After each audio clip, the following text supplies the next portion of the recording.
Барлықтарыңызға сәлем. Біз бүгін үй жағдайында құймақ жасайтын боламыз. Видеоны ақырына дейін көріп, маған тіркеліп, лайк басуды ұмытпағайсыздар. Осындай жұмсақ, үлпілдек құймақ жасайтын боламыз.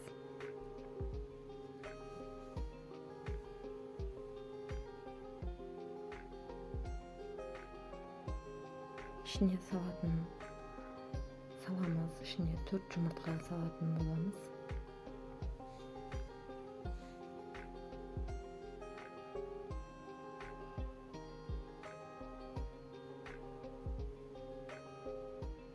Мен көп істегендіктен мен 4 жұмыртқа салдым. Егер аздау істейтін болсаңыздар, 2 жұмыртқа салып істесеңіздер болады. Мен 4 жұмыртқаны